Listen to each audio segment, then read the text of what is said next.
Good evening. Good evening, ladies and gentlemen. I'll go ahead and call this meeting to order since it is right now at 7 o'clock. Welcome to Monday's December 8th, 2025 meeting of Fairfield City Council. If you would please rise while Councilmember Brill leads us in prayer and pledge. Thank you for this country. Thank you for our police, our fire that work so diligently to help where needed always. Thank you for the freedoms that we have here and our right to assemble what we do. All these things we ask in your name, in Jesus' name. Amen. Pledge allegiance to the flag of the United States of America and to the republic for which it stands, one nation, under God, indivisible, with liberty and justice for all. All right. Madam Clerk, we have a roll call, please. Councilmember Brill. Here. Councilmember Bessel. Here. Councilmember Paulus. Councilmember Pennington. Here. Councilmember Kraft. Here. Councilmember Myers. Here. Councilmember Davidson. Here. Okay, motion to excuse Councilmember Paulus. Second. Motion second, all in favor? Aye. Opposed? Motion carried. Okay, give me one more second here, write me a quick note. Are there any agenda modifications before us from the agenda that's previously stated? Hearing none, we'll let it stand as stated. Is there an executive session request for this evening? Yes, Mr. Mayor, to consider the appointment, employment, or compensation of a public employee or official. Thank you. I'd like to make a motion to have an executive session after this meeting per request of the city manager. Motion second, roll call. Councilmember Brill. Yes. Councilmember Bessel. Yes. Councilmember Pennington. Yes. Councilmember Kraft. Yes. Councilmember Myers. Yes. Councilmember Davidson. Yes. All right. We have a couple special presentations this evening. The first one is to our Environmental Commission. And you're coming up and speaking, is that I understand? There you go. Yep, there you go. Vivian Paul will be doing a little time to speak and present. Thank you. Thank you, Mayor and council members. I am Vivian. I'm the chairperson for the City of Fairfield's Environmental Commission under the Parks and Recreation Department. Our board members, among other things, as you know, work hard to promote urban canopy, educate about the importance of trees, and volunteer hours to keep the City of Fairfield a part of the national Tree City USA. This year marks the city's 30th year of being a part of the Tree City USA. It's a milestone to be proud of. And I would like to thank the many volunteers that have come before me and our environmental group, and also thank the Parks Department and the Public Works Department. Today, however, I would like to honor another group. Our Environmental Commission Board has unanimously voted to give our Friends of the Forest Award to the Isaac Walton League. This conservation organization started in 1922 when a group of men fishing in Chicago saw the environment was getting polluted. They took action then, and to our good fortune, in 1994, a group of local men started planting trees at Harbin Park right here in Fairfield. If you have ever traveled to Marsh Lake, North Trace Golf Course, Huffman Park, Aquatic Center, you have seen some of their work. But most notably are the trees planted along the bike trail at the Waterworks Park. Over 30 years ago, the Isaac Walton Group, working with the City Parks Department and fourth grade students from our very own elementary schools, started planting trees, and this year completed the trail. I have been there on occasion to witness their dedication, along with the excitement from the boys and girls. Some kids getting their hands dirty for the first time. Just don't get their gym shoes dirty. Over 3,000 students have participated and planted trees such as white pines, oaks, maples, redbuds, and mixed hardwoods. Over $35,000 in urban canopy. So we are pleased to give this year 2025 Friends of the Forest Award to the Isaac Walton Conservation Organization.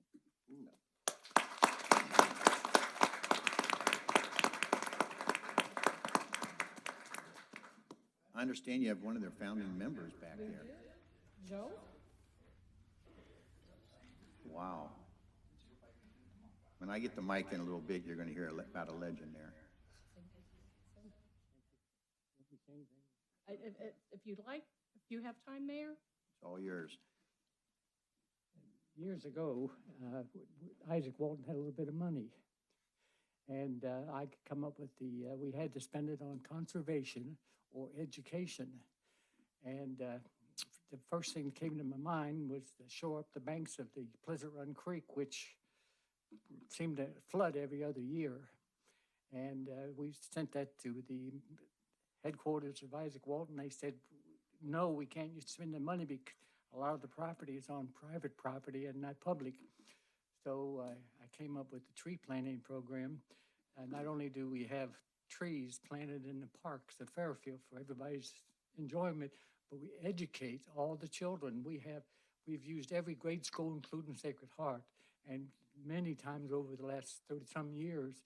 And after the tree planting, they go back to school and write an essay, and then the teachers gather up the essays, and I grade them.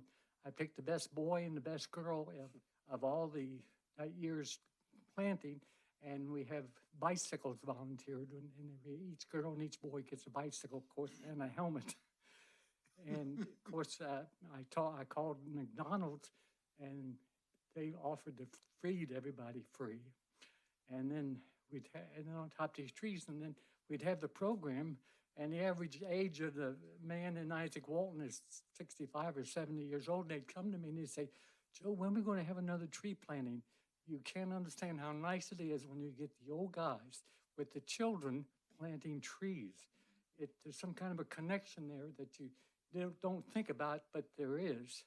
And then not only do the children get the education and the city gets the trees, but the old men get to work with children and do what they want to do, because if we don't teach the children today about conservation, about clean water and clean air, we're all going to be dead before you know it. And if we don't teach the children, there's going to be one left to keep for the next generation for clean air and clean water, and it's so important. And we're going downhill, not uphill, by the way. So it's so important that we do that. And I've been doing it now for how many years? Started in 1994. Yeah, since 1994. And I got too soon old and too late smart. So I knew I wanted to keep this program going. It was very important that this program keep going after I'm gone. And Tom joined Isaac Walton, and I knew from listening to him and talking to him, here's my replacement. And a couple of years ago, I started training Tom, and now it's going to keep going right on even after I'm gone. So it's a wonderful program, and it's going to just keep going. Thank you very much. Thank you.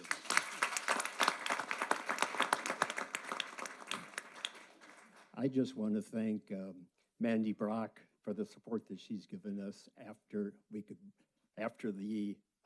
we had to stop during COVID, but when she came on and took over, it's been great. Good, thank you.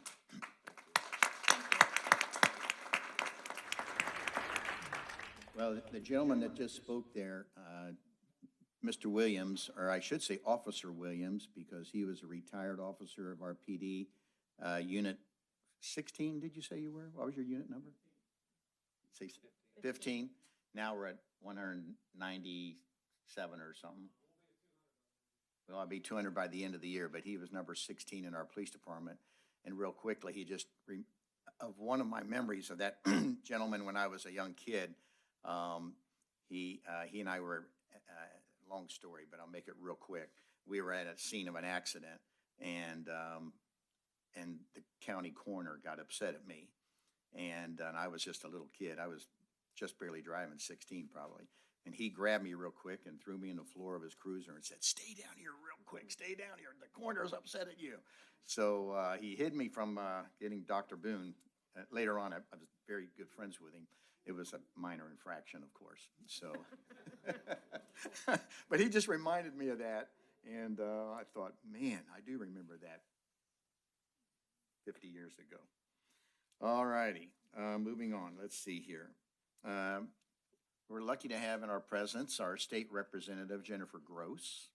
I understand you have something that you would like to present. You know, the magic of Fairfield cannot be understated, and all of you deserve high praise for the community that you have in Fairfield. I'll try to hold it all together for my favorite mayor here. You know, you guys have families that have known each other. I know your mayor was a paper boy here in Fairfield. He has devoted his whole entire life to this community. I mean, all the times that I've seen him up at the State House and your patience with me, I can't say enough. But you know, as doors open and doors close, the door here and the chapter here for Mayor Rodas is closing soon, and this is your last city council meeting. And so I've brought a commendation. If you'll indulge me, I'll read it from the Speaker of the Ohio House of Representatives and from myself. I'll try to hold it together. Thank you. On behalf of the members of the Ohio House of Representatives of the 136th General Assembly of Ohio, we are pleased to extend special recognition to Mayor Mitch Rodas on your outstanding service to the city of Fairfield. You are deserving of high praise, for you have combined civic concern and dedication with selfless initiative to become a dynamic leader in the community. And an entrepreneur and local business owner, you have served Fairfield as a member of the Parks and Recreation Board and the Planning Commission, the City Council, before even being elected mayor. And you have fulfilled your obligations to the electorate with dignity, integrity, expertise. And indeed, you have made many, many contributions to the city's growth and development and have clearly shown the potential of each person and each person has, and you have had the positive effect on the quality of life in this and our society in Ohio. Election to public office is one of the highest honors the people in a democracy can bestow upon a fellow citizen, and we are proud to note that it is through this unsurpassed effort and deep commitment of consciousness individuals such as you that the Senate of the state of Ohio continues to prosper and remains responsive to the diverse needs of our residents. Over the years, you have striven to serve your fellow citizens to the best of your ability. And as I've watched you walk in today, everybody loves you. You are so well loved. That's not on here. And we applaud you. I mean, these words seem so empty for all the years that you have given to this community. So thus, with sincere pleasure, we commend you on your exemplary service as mayor of the city of Fairfield, and we salute you as a fine Ohioan. Sincerely, myself, your state representative, Jennifer Gross, and the Ohio House Speaker, Matt Huffman, of the 136th General Assembly. And we wish you well. Open doors still continue. We know you'll be back. We know you're not leaving us. You're going to keep your house here in Fairfield. Forever. God bless you and thank you. Thank you.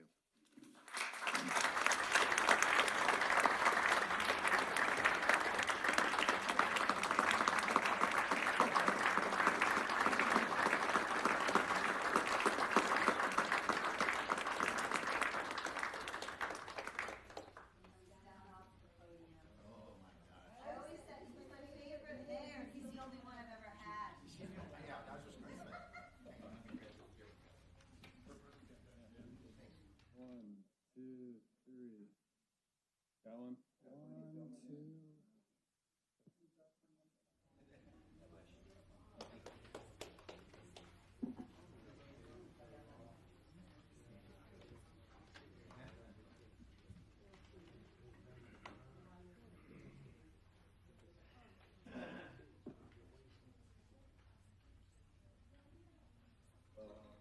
Legislative member Gross and I attend meetings up in Columbus on a pretty regular basis with the Ohio Mayor's Alliance or whatever. It's always fun to see her up there and then down here and around the city. How many ribbon cuttings have you been to in our city? I mean, like a lot. Yeah. So she comments about our Chamber of Commerce and our community. Just thank you, thank you, thank you. Randy, do you have, I saw you sneak in back there. There he is. Would you like to, I have your name down here. Randy, is it Chanel? That's what I thought. Okay, that's what I've always called it. He's with the United States Senator John Husted's office. Brought a flag certified, flown over the Capitol. Wow. With, got the certificate to go along with it. Right here, well, 30. He's quick, wait. Okay.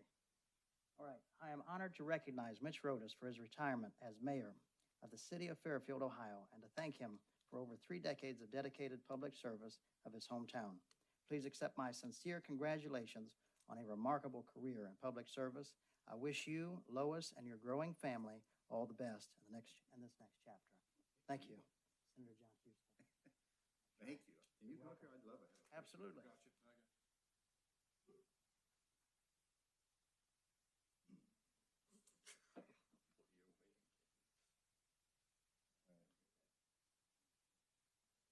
Looks great. All right, 1, 2, 3.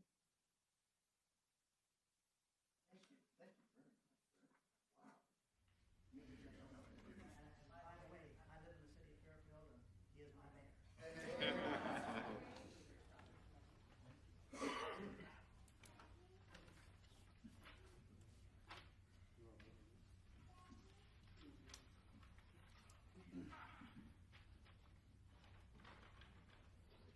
Okay, cool. All right. Man, this is cool. Elliot, I understand you'd like to read something there too. Hi, my name is Elliot Mpuma, and I was recently invited by the Mayor's Youth Commission to go to Salt Lake City for the National League of Cities Conference with City Manager Scott Timmer, Mayor Mitch Rodas, and City Council Member Gwen Brill. I met a lot of new people and made some valuable connections. With all those positives, I realized that these conferences are great places for the youth to grow as leaders. It puts students through numerous workshops where they solve many real-world problems and work with others all across the country. I'd like to thank you guys for giving me this experience and hope this program continues in the future. Thank you.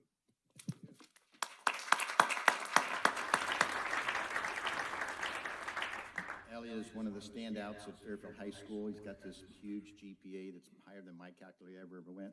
And we, about 6 Fairfield senior high schools, juniors or seniors went out there and did as well, won some award and everything. So thanks for coming, buddy. All right, let's see here. Are we allowed to say a couple words? Yeah, sure. I mean, it's Hey. public comments, right? It's citizen comments, right? Here's a good Citizens' time. comment. No, Mitch, listen, I've known you as long as I've lived in Fairfield, which is, I don't know, 42 years or so. When I think about people, I think about you. I think of love of city, love of people and family.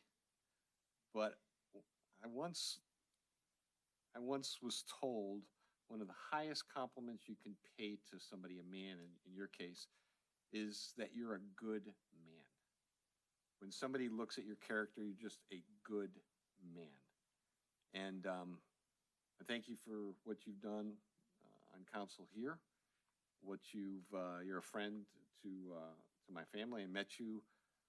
It's a long story, but I'll keep it really short. And I apologize for those that have heard this. But moved here from Chicago, met my wife, who's Bugs Phelan's daughter, and we go getting married and so forth. We had it at the reception at the golf course, had the wedding at St. Anne's, and I didn't know a soul. And my wife said, well, who's going to take the pictures? And Bugs at that time, my wife said, oh, get Mitch Rodas. He does photos for everybody. He's phenomenal. I don't know him. It's fine. He was there. He showed up. I literally have 2 pictures of me and my wife after 40 years, and the rest are all of celebrities, people that came to, I have no idea who they are, but we got 2 good shots of us, and I appreciate He them. probably It's, has 4. No, it's actually 2. But in all seriousness, thanks for everything you've done for this city. You love this city, and you're a good man. Thank you. Thank you, Tim. Oh, man. Say something next, if I can. It's all yours. I just want to say thank you for everything you've done for the city. I haven't known you as long as Tim has, but I think we actually met coaching T-ball together. We had a great East T-ball team and That's hunter exactly right. together years ago, right before we actually came on together, and you introduced yourself as the next mayor, and I introduced myself as the next council member. And That's right. he said, "Oh, you're running for council." So we got pretty close after that, and I really appreciate your leadership that you've shown to the city, everything that you've brought to the city, your abundance of ideas that you brought to the city, some amazing ideas and some we've had to talk you down from. That's Which were okay. great ideas, but we had to talk you down from. But no, everything, just the mentorship. I mean, there's so many times that if we look back through our call history where we've spent hours on the phone just going over something, I've had some idea that I've thought and you've talked me down from it and told me, hey, I love your passion about it, but you're an idiot, so don't do it. Stop. That went both ways, by Stop the talking about way. that. Yeah, I mean, even personal advice to my career, to everything from political to personal, and we've had a great time together, and I've really appreciate the mentorship and everything you've done for the city, and everything you've shown me what it means to be a good leader, and as Tim said, more importantly, a good man. I know my entire family looks up to you. My entire family likes you a lot, and that's more important than anything you've done as a politician. More important what you've carried as your character, and you are an example, a perfect example of what it means to have great character. And my kids really look up to you, and I do too, and I really appreciate everything you've done. Bless you. Thank you.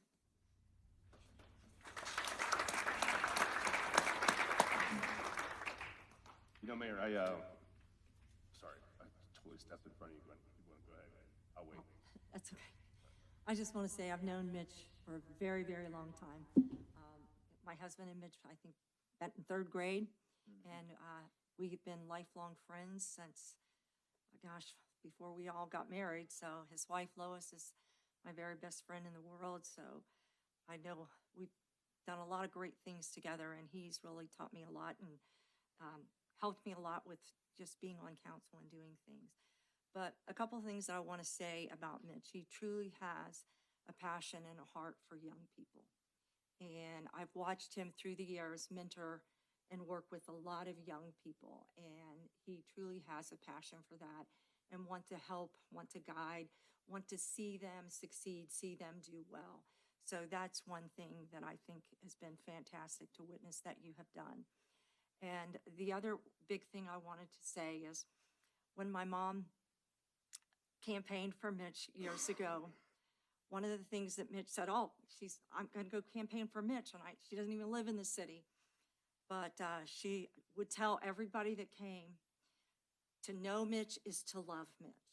And that's what she said so many, many times. And she always loved Mitch and respected Mitch and cared deeply for his values and what he brought. So thank you, Mitch, for being our best friends. And you've married one of the best people I could ever imagine. So Lois, she's a great person. And love Brad, and Katie's not here, and all the grandkids. You guys are just amazing. You're like family to me. So thank you. Thank you. Thank you very much. Apologize again. I wasn't sure if there was an order we were going in or not, so we'll jump in.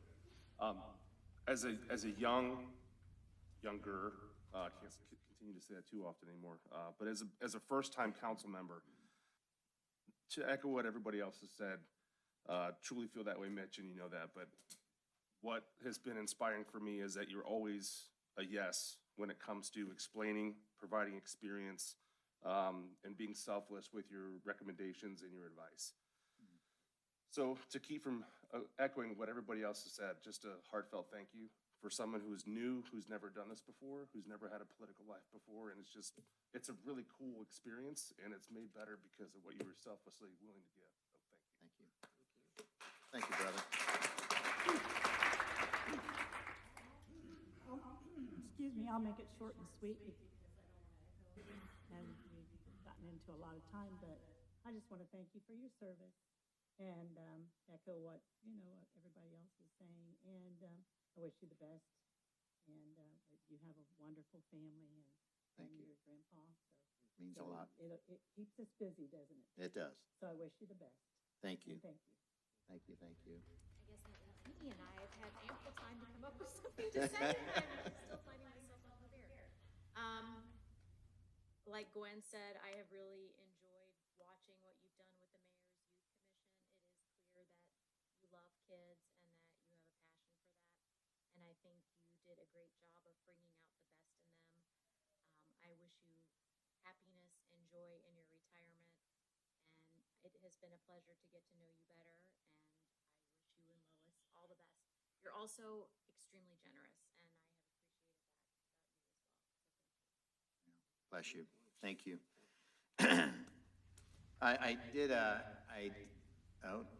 Mr. Hassler's going to come up. No.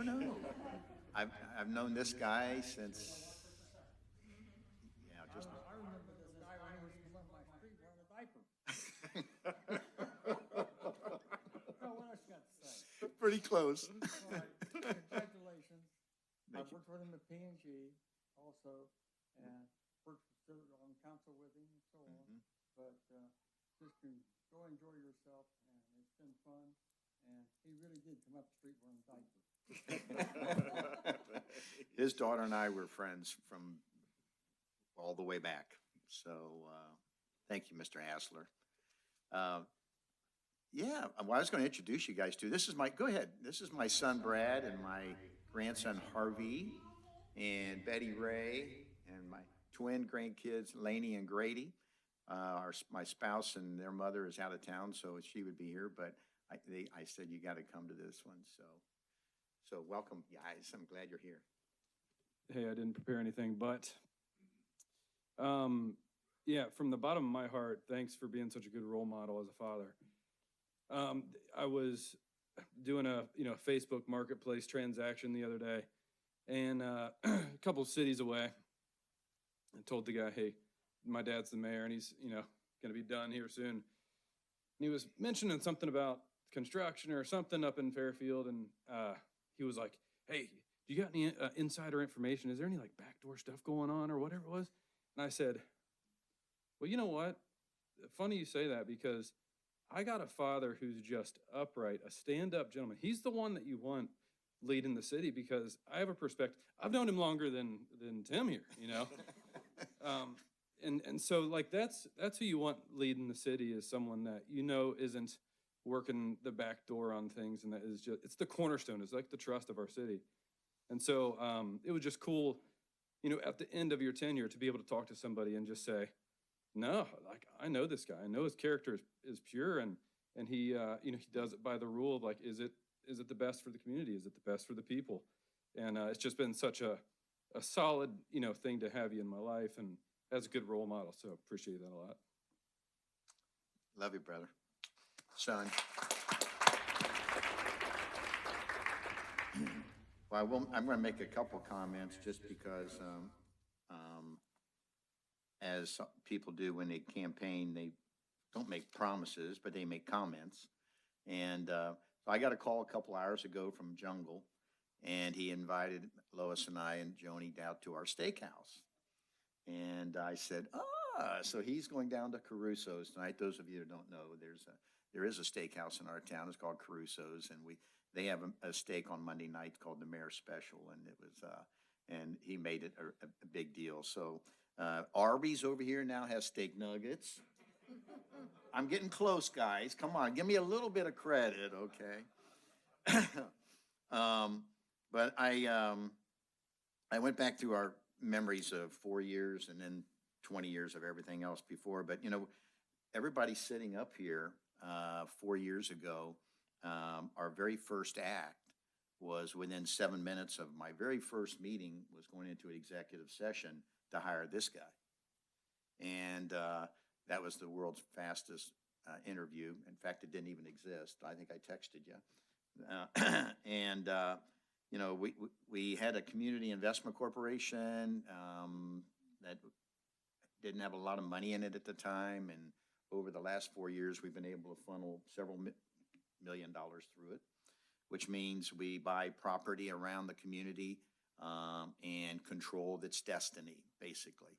And so over where Bob Evans was, or down on Route 4, and the apartments over here, they're all over around town, that we were able to control the destiny by building this CIC that, in past, there's been council members say we should never do that. So I applaud this group for being behind that.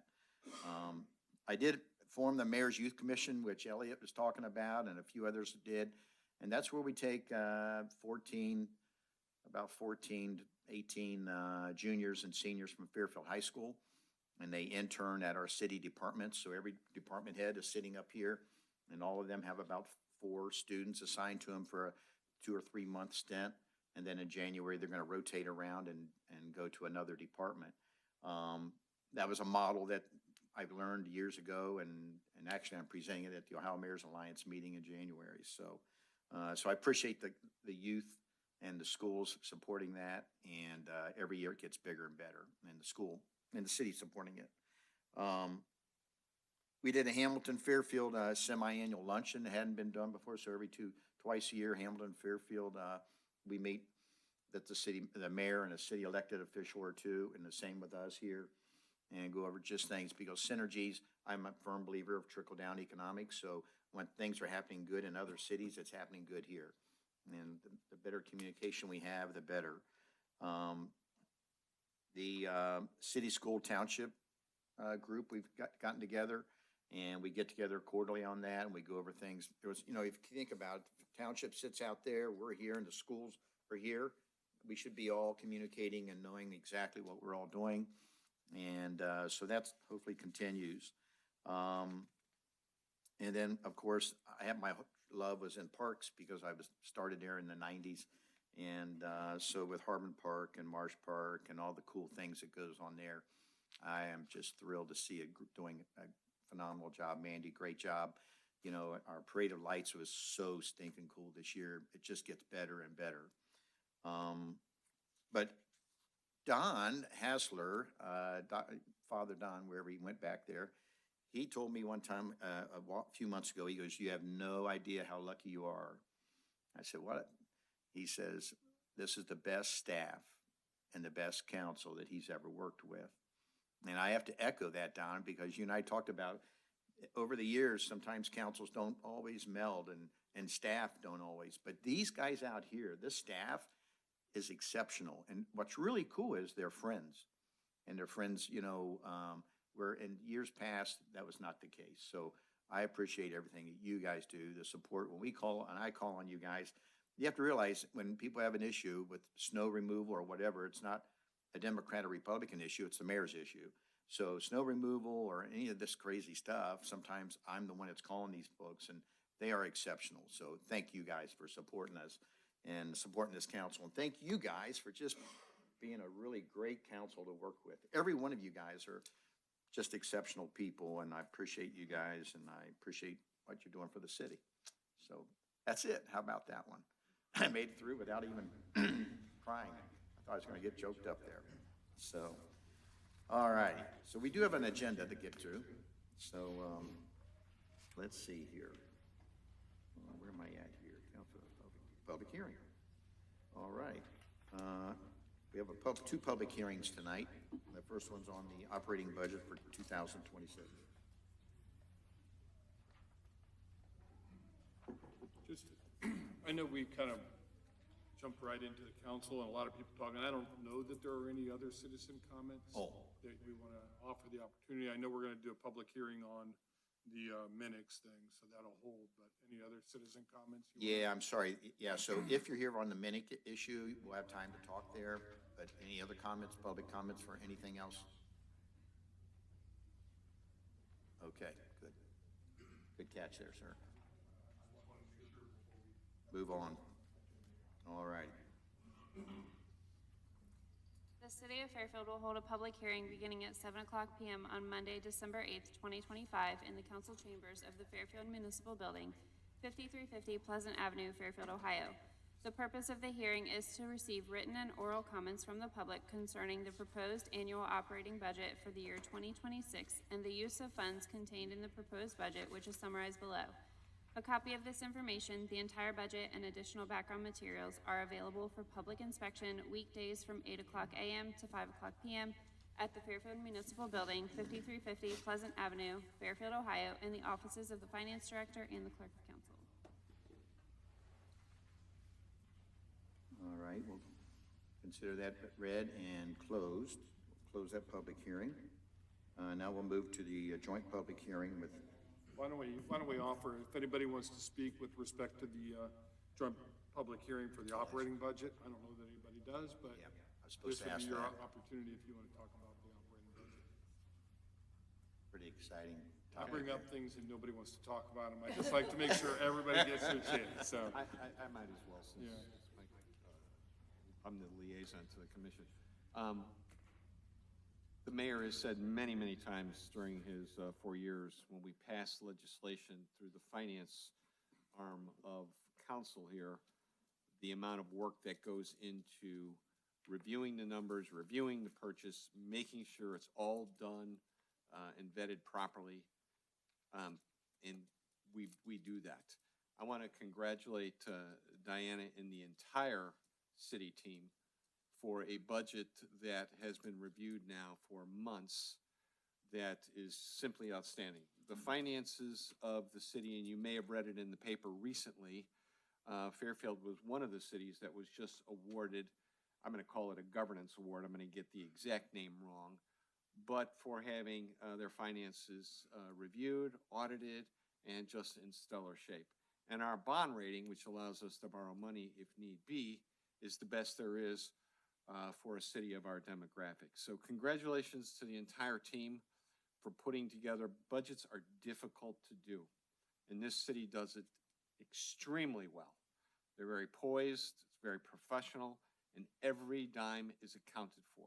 And I want to congratulate Mr. Timmer, Diana, and the rest of the team for the job that you've done. So thank you. Any other comments on the budget hearing? You'd think after 4 years I'd have this down pat, just a little out of order here. I'm going to do council reports after the next public hearing, guys. We'll just move on to the next one. Okay. Joint public hearing for the Minix PUD. We'll open the public hearing. Commissioner Medler, Commissioner O'Brien, Commissioner Hassler, Commissioner Lepsky, Commissioner Kraft, Commissioner Myers, Commissioner Robertson. All right. A roll call for, that's it, okay.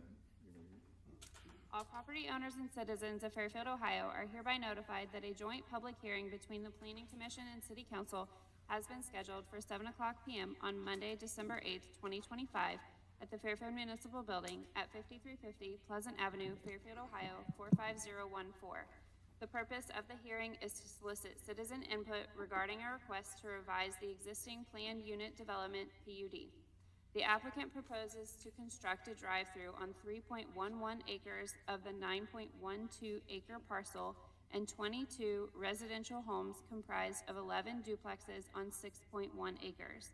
Parties that wish to review the application may do so by visiting the Development Services Department located at the Fairfield Municipal Building or on the Development Services page on the city website at www.fairfield-city.org/devservices.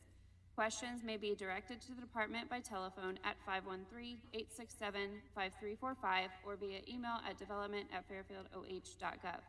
The department is open Monday through Friday between 8:00 a.m. and 5:00 p.m.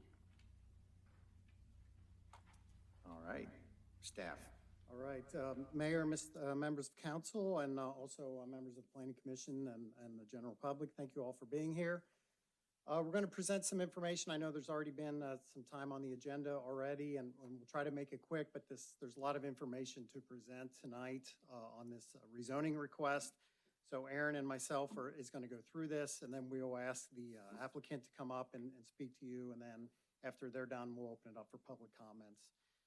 This is a request to make a major modification to an existing planned unit development, PUD. Tonight is the public hearing, which is step 2 in a 5-step process. And we are seeking, this is the public hearing, so this is an opportunity to present the project, introduce the project to council and the planning commission, the general public, and we seek your input and comments. All right, so why are we here? We're here for the rezoning for just over 9-acre piece of ground here at the corner of Patterson Drive and River Road. On the screen before you is an aerial site of the map of the project site here. As you can see, there's frontage along both Patterson and River Roads. The northern boundary of the site is the Pleasant Run Creek. The eastern boundary is a retention pond. The western boundary obviously is River Road, and then it cuts around the gas station, which is known as the River Road Fuel Mart, or also the River Road Marathon Station. There is a small stream that bisects the site right here, runs north-south, that kind of bisects the site and sort of cuts it into 2 pieces, about a 6-acre piece and about a 3-acre piece. And to our knowledge, this site has never been developed in the city's history, and we'll get into reasons why that is the case. The site is currently owned by Nair Properties, the development group out of Cincinnati. The applicant, which is Minix Group that has the drive-through, they have an option to purchase the property should the rezoning get approved. Nair Properties picked up this site a number of years ago, I think more than 20 years ago. For some of you that have been in town a long time, you may remember there used to be a shopping center called Fair Plaza, which kind of ran the length of Patterson Drive. Went all the way from Pleasant Avenue all the way to about here where the pond is now. Back in Nair Properties had owned that Fair Plaza Center for a long time. Back in about 2008, 2009 time period, the city partnered with Nair Properties to demolish most of that shopping center. We did that in order to facilitate redevelopment. Most of the shopping center was vacant at the time. We partnered with Nair to take it down, and I'm happy to say the partnership has worked. And in the 15 years or so since that was taken down, we've seen the development of the Fairfield Village Senior Apartments, the Aldi grocery store, and most recently Mercy Health has redeveloped the Mercy Health building, which is right there, is the only part of the old shopping center that still exists. So we've seen a lot of millions of dollars of investment since we partnered with Nair Properties on this. And we also created that pond to hold stormwater detention, act as an amenity for some planned future residential uses. So in 2010, after the demolition, Nair Properties requested and the city approved a rezoning of the property to a concept PUD called Patterson Place. That's what you see before you. The PUD called for affordable senior apartments on the east side of the pond and owner-occupied single-family houses for seniors on the west side of the pond. So that plan was approved in 2010. In 2015, a group called the Clover Group built the 120-unit senior apartment building that exists today. Slightly different formation than shown on the concept plan, but still the same use. Nair has marketed the rest of the property unsuccessfully for about 15 years. They've been seeking home builders to construct homes on the west side of the pond. They've not found any entity that's been able to do that, make it affordable, and we'll talk about that in a few minutes. There was a proposal from a nonprofit developer at one time to build some rental units on the site using low-income tax credits. That project was denied because it did not meet the concept PUD that was approved at the time. There has been a lot of interest in the home building community. We've gotten contacted by folks. We've referred people to Nair Properties, and it just hasn't worked out. Why is that? Why over 15 years can't anybody build on this site? Because it looks flat. It's close to our town center. It's in our town center, close to Village Green Park. Why hasn't it worked? A number of reasons, and I'll get into that now. Number one of the big challenges is the site is almost completely in the flood zone. As you can see on the map here, There is a floodway that runs along the creek. The floodway is completely not buildable. You cannot build anything in the floodway. Most of the rest of the site, if not all the rest of the site, is in either the 100 or 500-year floodplains. That makes development more difficult because you have to build the site up. You have to raise the pads of any buildings to at least 1 foot above base flood elevation. That adds costs, and it also adds uncertainty. Why does it add uncertainty? Because after you build a structure, you have to then apply to FEMA to get an elevation certificate. And otherwise, you end up with homeowners needing flood insurance and other types of things. And as anybody knows, whenever you have to apply to the federal government or FEMA for something, it adds time, it adds cost, it adds uncertainty. So it's just a kind of a challenging site for that reason. Another challenge is this creek that, as I pointed out, kind of runs north-south here. That handles stormwater from Patterson Avenue. It handles other waters. You can't just fill it in and just get rid of it. You can't eliminate it. You can't build over the top of it. So you have to kind of work around it, either by building a little bridge over it or piping the stream underground. Again, costly endeavors to build. There's also some home developers that have expressed some concern that this part of the site, particularly that is close to a gas station, would be difficult to market, that they thought these lots here that surround a gas station would be harder to sell. So home builders have expressed a lot of concerns about it. But the primary one that we heard over and over again is that home builders were not able to build enough units on this site to make the site pencil out. Just from an economic standpoint, it was not penciling out for developers. So I go back to this slide just for a second. The west side of the pond there, this shows, it's not a real detailed engineering drawing, but it shows 33 home sites. What it does not show is that stream that kind of runs north-south in there. So we've had other developers look at this site, and all the developers we've talked to over the years think when you build single-family patio homes, they all said we can fit about 30 to 35 homes in there.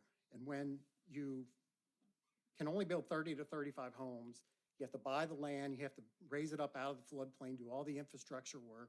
It just wasn't penciling out. So we have had other home builders and developers look at other types of homes there, not single-family patio homes. They've looked at apartments and townhomes and things where they could get more density on the site. Those projects might be able to pencil out, but we've never gotten very far with those because the approved zoning does not allow that. So, we today are sitting here with Minnick's proposal to do a project, and the question is, why is their project a little different, and why might it pencil out where other ones have not penciled out before? Well, that is because they have essentially split the project into two components, one commercial component and one residential component.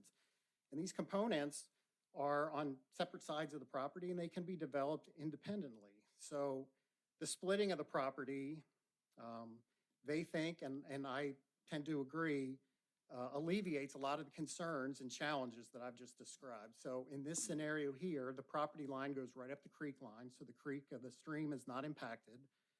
There's no housing units next to or close proximity to the gas station. Perhaps most importantly, though, the cost basis for the residential development is significantly lowered.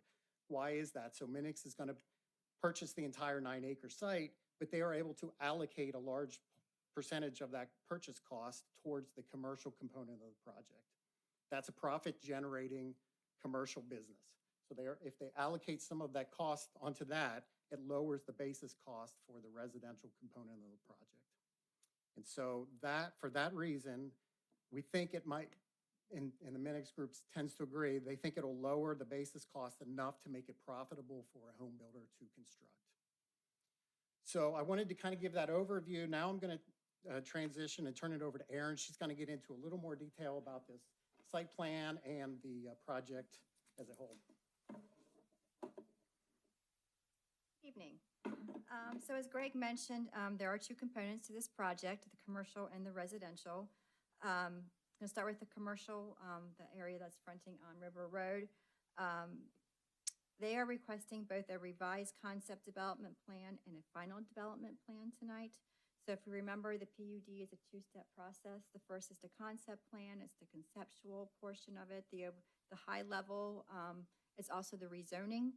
And then you go into the final development plan, which is the very specific design elements, you know, what the building is going to look like, how the site's going to be laid out.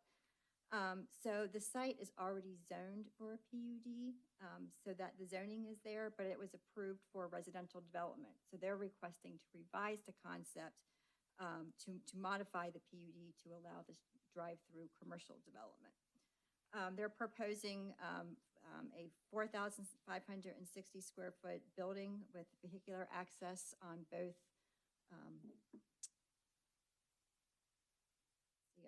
River Road here and then an access road here down on Patterson. And I want to talk about their access point for a moment here. The curb cut on River Road lines up directly across from Dorshire. This location was determined was proposed by the applicant and submitted to our city engineer and our Public Works Department for review. It was decided by the city's Public Works Department that this was the best, their most ideal spot because it lines up with a cross street. It helps, if you have offset curb cuts, that can lead to an increase in potential for accidents. Cross street, curb cuts, and it kind of acts as a four-way intersection. Based on this type of use and the number of trips that it will generate, this type of a use, it was based on the type of use, it will not generate enough trips to warrant a traffic impact study. So a traffic impact study is required when you have at least 100, the development is going to generate 100 or more trips per hour during the peak time. So peak time is your rush hour traffic time. In the evening, your rush hour traffic in the morning. So where I'm getting at is that a traffic impact study was not warranted. That means it's perceived that this will have not a large number of trips generated. And there are not, a traffic impact study, if it was warranted, would offer some recommended improvements to make the traffic flow on the roadways better. So even though we don't have a traffic impact study, we do feel that it would be important for the applicant to, should this get approved, restripe this area here and make it a dedicated left turn lane into this development. This will help have a dedicated space for turning movements into here and to make it a little bit more safe. And then also, again, I don't want to forget, you always have this access here off of Patterson, which can lead you to River Road where there's a traffic light, or you can go to the other end of Patterson at Pleasant Avenue where there is a traffic light. And one other thing that Greg touched on that I'm going to touch on again is that he talked about the stream that goes through here. Well, the stream goes through a very large and generous buffer area that bisects the site from this location here. Both developments, and when you'll see it on the site plan, actually were designed around this buffer area. So this generous buffer area, about 50 feet wide, can act as a buffer for the proposed residential to screen it from the drive-through and from the existing gas station. So this is, again, this is the revised concept and final. So final, you see the detailed designs. This is what the proposed drive-through is going to look like. You can see it's a combination of stone and brick, with stone at the bottom, brick at the top portion. This is what you'll see on all four sides of the building. They have a black gabled roof with white eaves and a white trim. That kind of gives it a crisp look. And then they also have black metal awnings over the windows to add some visual interest to it. And then if you kind of look at the other sides, again, it's the same type of design, same type of material. They added some, architectural features of having some bump out gable areas to split it up. The north elevation is what you would see going southbound on River. The south elevation is right next to the gas station, and then the rear elevation, which will not have much visibility. So again, just want to point out to you that you can't see it here, but this here is where that buffer is.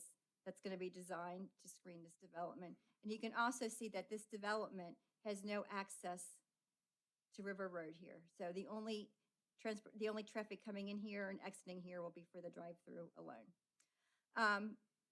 Regarding the residential, the applicant is only requesting a revised concept plan at this time. They have to request a revised one because they're requesting to change the use from detached single-family to two-family dwellings. So if it's approved, they will have to come back for a final development plan where you're going to see exactly what these buildings are going to look like. They're proposing 11 duplex-style buildings. We also call them paired villas. You've heard that term used before. These are the ones that have 2 units that are side by side with a shared common wall. Each unit will be on its own lot, and the units will be owner occupied, and staff is actually recommending a condition of approval that it be so. Each unit, based on their preliminary design, will be about 2,400 square feet. This includes the garage area.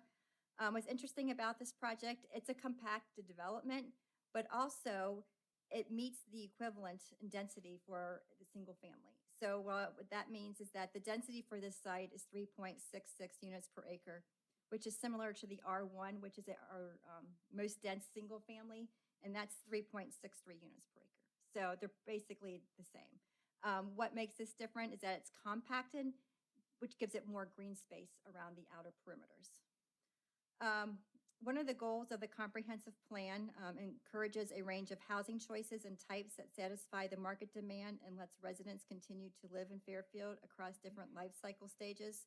Staff believes this type of housing meets that goal. It provides a housing type for empty nesters who live in Fairfield, are looking to downsize and want to stay in Fairfield, and also for first-time home buyers.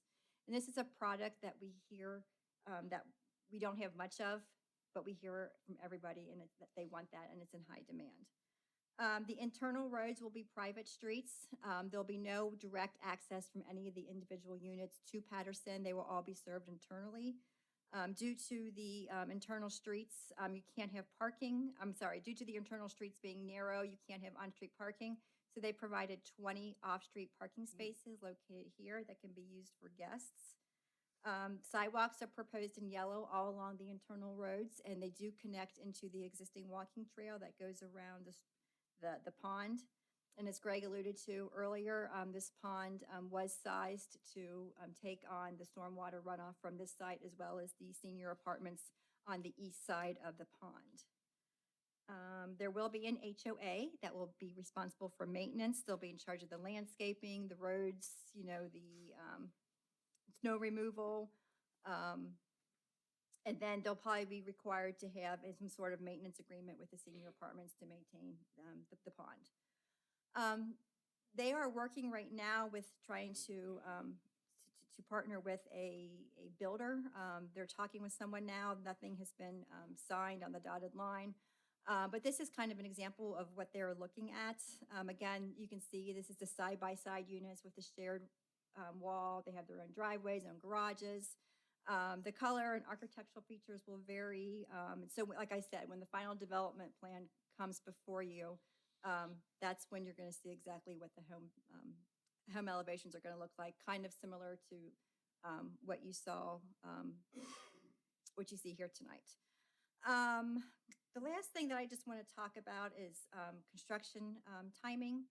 So if approved, the drive-through will be constructed first. Their next steps would be to do construction drawings and then get those approved by the city, and we would anticipate probably late spring, early summer for this to start construction, get off the ground. The residential typically takes a little bit longer.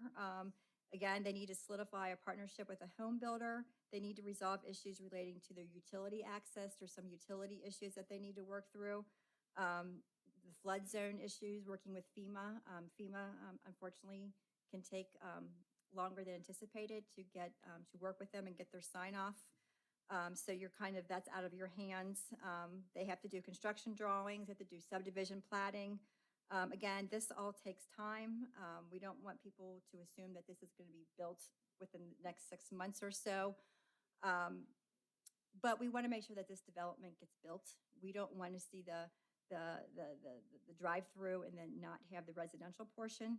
So staff had recommended a condition of approval that gives the applicant up to 36 months from when permits are issued for the drive-through to obtain all approvals and begin construction. And then if the applicant is unable to do this, then they would agree to sell the residential parcel to the city for $1 so that the city could then pursue a residential development. That's all I have right now. I do have two things I want to say. The meeting schedule. And on the meeting schedule, tonight is the public hearing. The way the dates fall, we actually have Planning Commission on this Wednesday, the 10th at 6 p.m.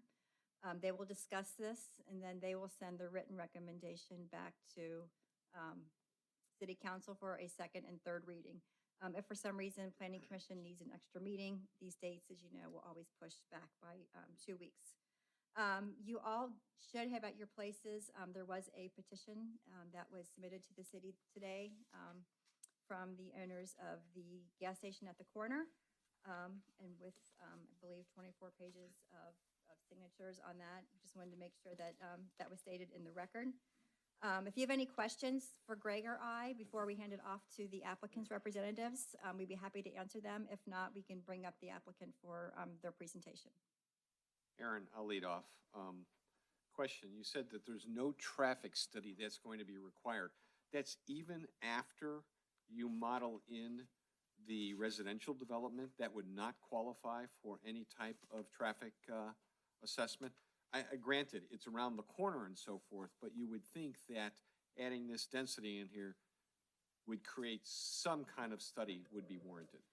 So you're adding 22 houses. Yep. That's not, if you were adding a development like we had at the corner of John Gray and Pleasant Avenue, that has a lot, I've already forgot how many units it was, but it was probably 80 something? Okay, 84.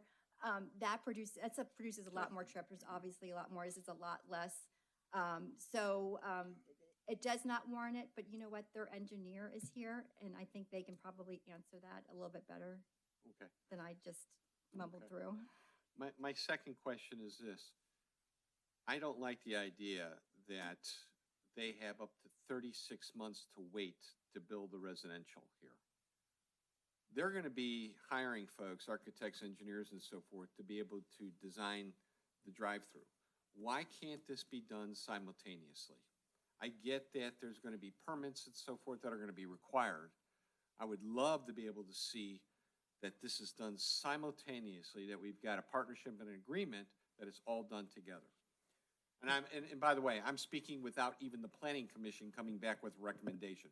I'm just asking if that has been discussed and warranted more discussion. That has been discussed a little bit between the staff and the applicant, and they can talk to that point a little bit more when they get up to speak. The one thing that I would mention is that the drive-through is under their control. They're going to own it, they're going to operate it, they're going to hire the engineers and designers to build this thing. The housing part, they are not the builder on that situation, so they are reliant on partnerships with other entities. Whenever number one, the residential component is more complicated. There's a lot more engineering and time involved. Number two, I think it would be unfair to the developer to go down a process and do all the engineering and studies and work and go down a long process with a home builder. And then that home builder, for whatever reason, that's outside of the Minix control says, you know what, we can't do this project. Then you got to start over again. So I think that would be unfair to punish them for something that's outside their control. I do understand your urgency, and what I'm guessing they're going to tell you is that they're going to pay a lot of good money to Nair Properties to purchase this ground. It's not in their interest to sit on it and hold on it. They want to get this thing moving as quick as anybody because they've spent a lot of money. So, but there needs to be some cushion in there in case FEMA takes longer, in case a home builder takes longer. We felt it was only fair to offer them a little bit of time to get the project back on track in case of a hurdle. If they can't, if they just sit on it and don't do anything, that was our worst case scenario, that they just hold it like Nair has held it for years. And we think the 3-year window gives us enough comfort to go forward. Hopefully it doesn't take that long. Hopefully it moves a lot faster, but that is how we came up with that number.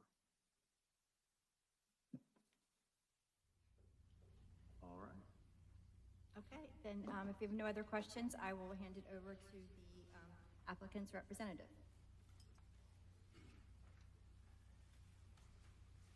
Yeah, buddy. He's been good all night. Way to go, Harvey. We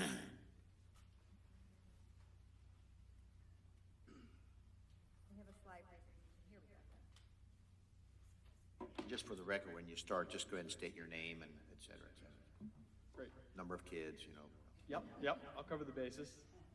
Good evening, Mayor and Council. My name is John Bayer with Bayer Becker, 6900 Tylersville Road, Suite A.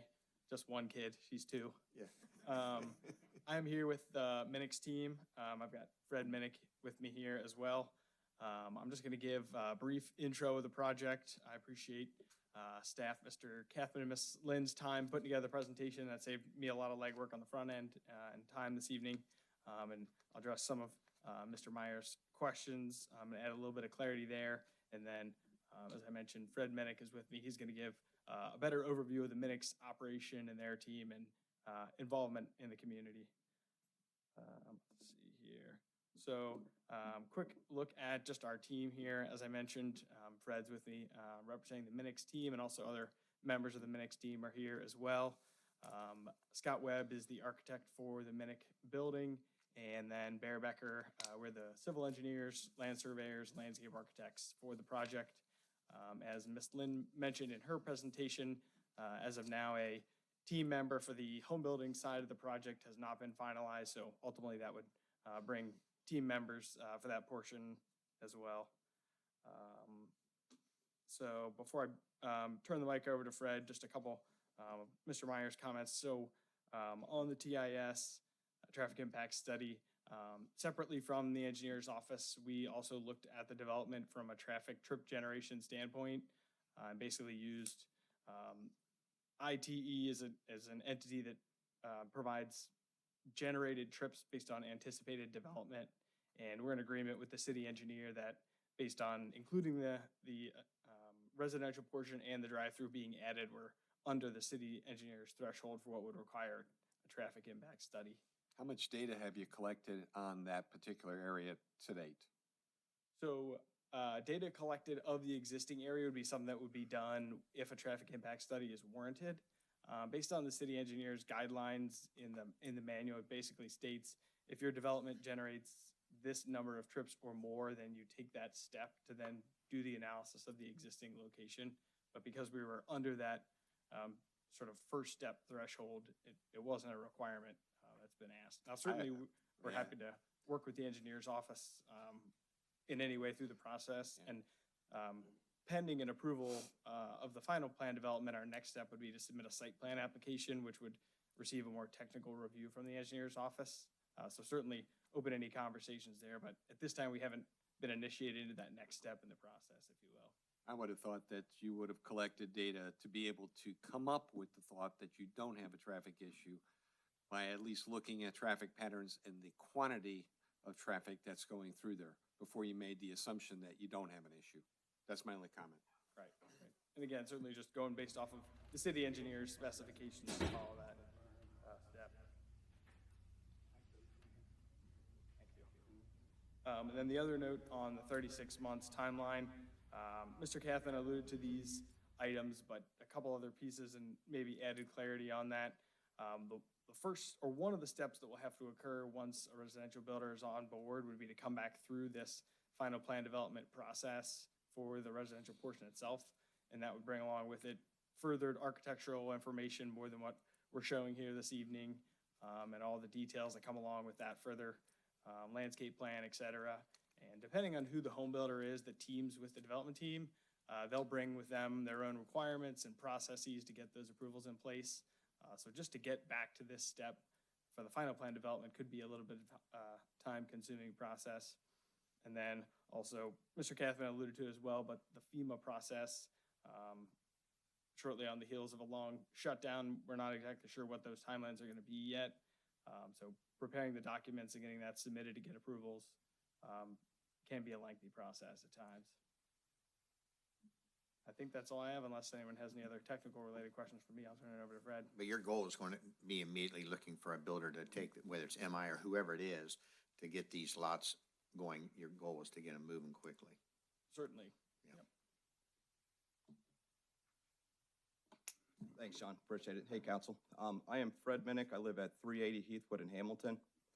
I am one of the co-owners of Minnick's Drive-Thru along with my father, Ralph, and brother, Frank. We are very excited about the drive-through property, probably more so than any other location. I live on the west side of Hamilton. I find myself traveling down River Road into Fairfield quite often. I can only think of a drive-through being at the spot with kids in my car. I have 3 of my own and needing something, an energy drink to keep going throughout the day. In fact, I had a friend's wife yesterday, Michelle Alatorre, lives here in Fairfield. She came up to me and says, I need an energy drink. I'm always on the go. I have kids in my car. And that is her route on the way into Hamilton, actually. So her scenario comes to mind. We offer milk, energy drinks, salty snacks, water, Gatorade. So we have Joyce Park nearby. We have Waterworks Park nearby. Always thinking about those kind of, customer base. Want to give credit to people that spoke in front of us, Gray Kaufman, Aaron Lynn. They've been working with architect Scott Webb, John here at Bayer and Becker, John shuffling both the drive-through and the duplex plans with Fairfield. Great appreciation for these guys. When you're in the same room with them as we just seen here, on email chains with them, their attention to detail is very, very good. It's pretty impressive to be around these guys.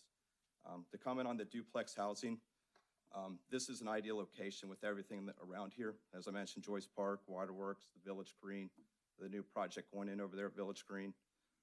I have a friend's parents, the Pumas. They were lifelong Fairfield residents, and they recently just moved to Hamilton for a duplex on the west side of Hamilton near the Freshman Building.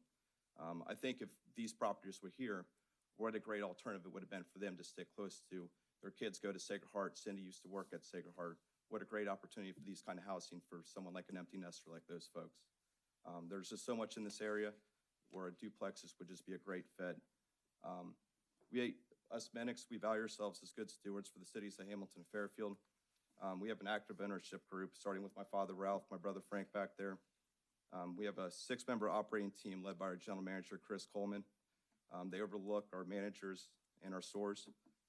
Each store has its own dedicated store manager. We take great pride in our business, and the idea of a new build is a lot of fun. Bayer Becker, Scott Webb, Kaufman, Aaron Lynn have really drove home a solid design that will mirror our Princeton Road store, which is brick exterior, as you can see on the pictures. Our new builds are very sharp looking. Just want to also mention we outsource our grass cutting to a retired Fairfield detective, Sandy Sears. Sandy owns Legal Lawn Care and is a great eyes and ears for us as she works on our lots. If something's wrong or off, she speaks up. So same goes with our general manager, Chris Coleman's husband, Mike. Mike is a retired Hamilton police officer. He does the majority of our maintenance and repairs. He's an active presence around our stores. I bring these individuals up because we pride ourselves on our image and we want what's best for our business, our customers, and our community. Not much else to add. People with details have already spoken. Also just want to mention Tim Brennan. He's been a big help through all this. He's the brains that works with Dad. There are a lot of hands involved. It's kind of fun seeing this come to fruition. So John and I can stick up here to answer any questions. Actually, Councilman Meyer, like I said, the dollar transition, our goal is to make this into residential. So 3 years is just to give us that time. Obviously, faster is better for everybody, but the drive-through is eye on the prize for us. So, but obviously, the duplex is a great option as well. All right. Thank you. Mr. Barry, oh, okay, I was gonna thought you were gonna add something else to it. Okay, that's cool. Any questions from the audience? You might want to just stick around up there in case they ask you questions. It's easier than running back and forth. Now, keep in mind, we're gonna have a planning commission meeting. Yep. That screen will pop up here, so you'll have a few more times to discuss this. This typically is we talk about it a little bit, then we come into a planning commission meeting. Those members back here and over here, they'll sit up here and they're going to go into the nitty gritties and really narrow it down. Being a PUD, We control a lot of it. We can tell them the types of plants they plant. I mean, it gets pretty intense.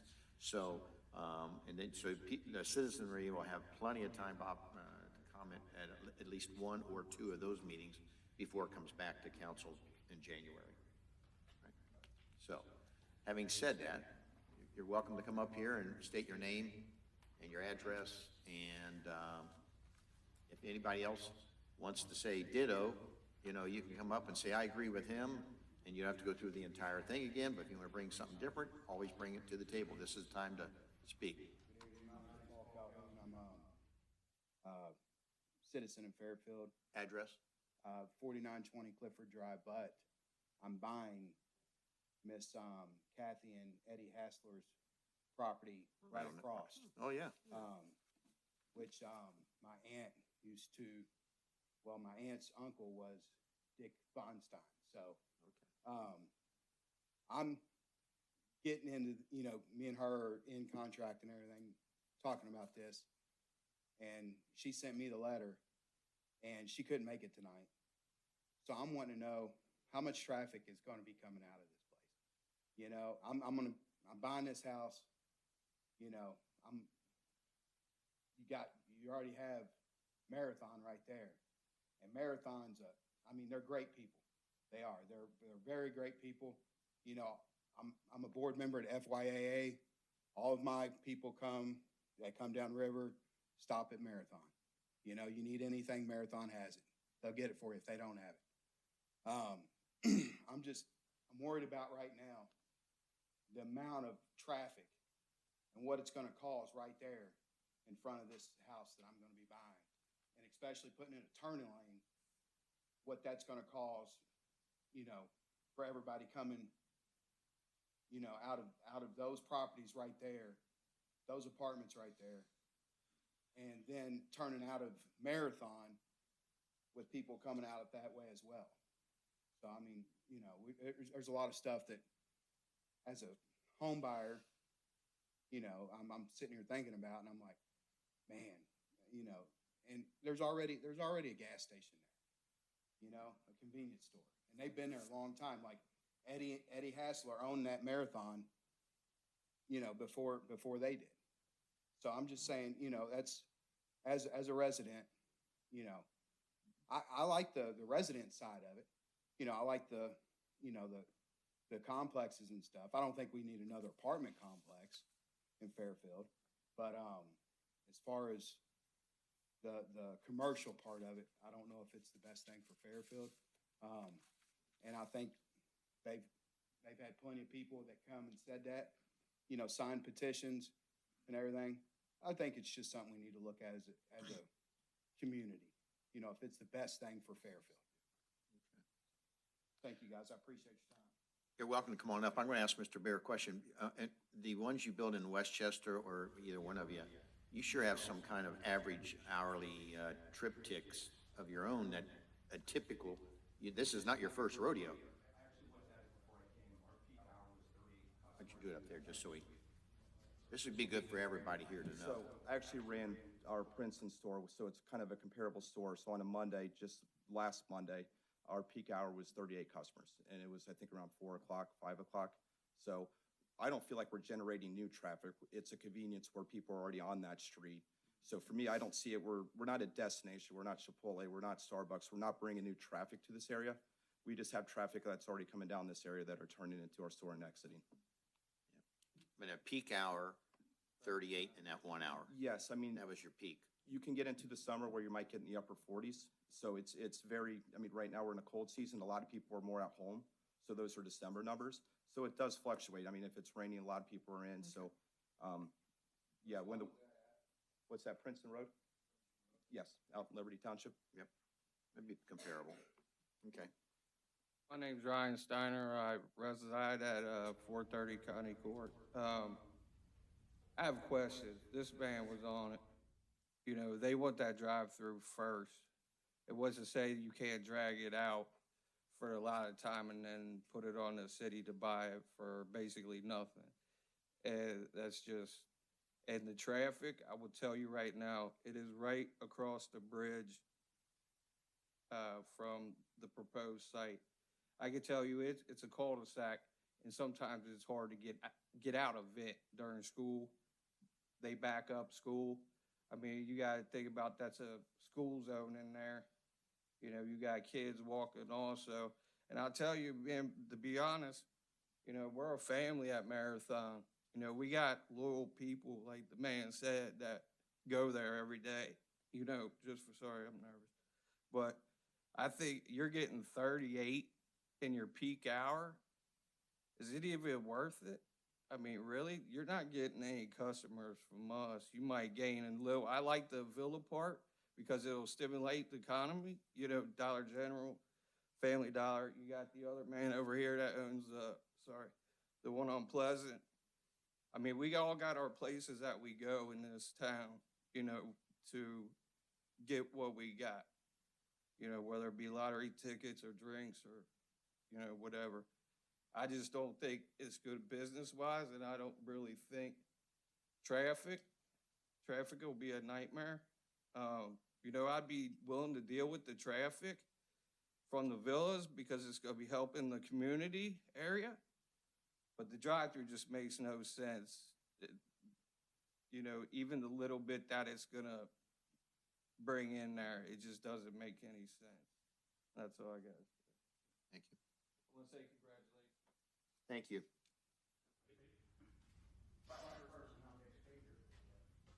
Greg Spradling, I live at 5314 Limestone Drive in Riverdale. That's west of the proposed. Riverdale, you don't even know the name of that place. Grew up in Riverdale. I know. Moved there between the 5th and 6th grade, lived there till I was 23, got married, still stayed close by my parents, still there. I currently own a home. I've been there 29 years. Dorshire Drive is a nightmare now to get out of. Turning left is almost impossible. There's other options. Mississippi, not much better. You can go Wabash and several to River Road. You cannot hardly turn left if you want to go anywhere. The traffic from the west side, that is a main thoroughfare to Neelis from everybody on the west side. Then you have Joe Nuxall fields. I know this is seasonal. And the ball fields. Traffic want to go through Dorshire, come down my street, Limestone. And it's to propose an entrance directly across from Dorshire with turning lanes, and just like that gentleman said wants to buy the house, it doesn't make sense. I'm retired 45 years construction worker, built roads, built bridges, and done a lot of road work. And I know traffic. And beside, the owners and the people that work at Marathon, they have everything that Mr. Minnick suggested to sell. And it's been there, it's established, and good people. That's a concern, but also that traffic. That's gonna be a nightmare. Just like the other gentleman just spoke. He lives on Connie. And like I say, I'm not a big speaker, and congratulations on your retirement. Thank you. But, and the gentleman here, the traffic survey, Mr. Myers, I'm confused why that has not even been a consideration. Because of all the traffic. And like I say, west side people, that's how they get anyway to Route 4. They come down River Road. And like I say, seasonal again, Joyce Park, traffic. But hope you consider what I'm saying. And like I say, hope I made sense. Thank you.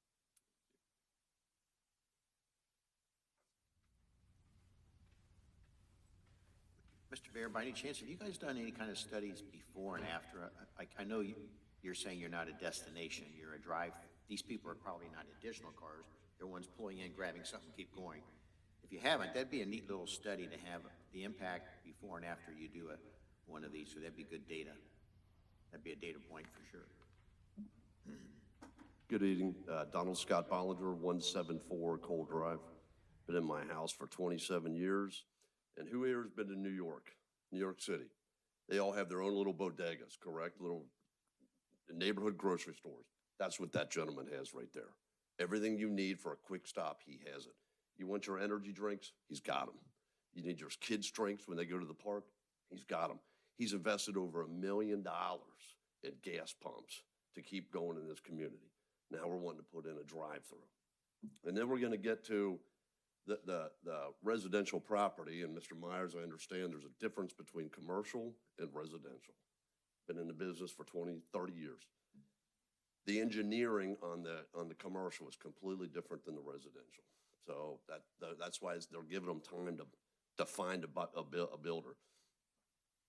If that property was so hot, why hasn't a residential builder made an offer on it by now? Because of the problems he laid out with the floodplain. Okay, so now 3 years, yeah, it's great for us then, because they ain't gonna find a builder in 3 years. Because city of Fairfield has become a blue collar area. It's not a white collar. White collars in Westchester and Mason. That's why we don't have a steakhouse, but one's going in the township. You know that, right? Trust me, Mackenzie River. I do know that one. So we're, the prices of all them homes is gonna be out of the market for that particular area. With the concrete siding, whatever they're gonna use, with building it up to get it out of the floodplain, when you got a $300 and some $1,000 multi-use homes, it's not conducive in our area. We're more of a blue collar, and I'm proud of that. That's what I've been for 30 some years. So that's all I got to say. Thank you for everything you've done for everybody on my side of town. Go right ahead, sir.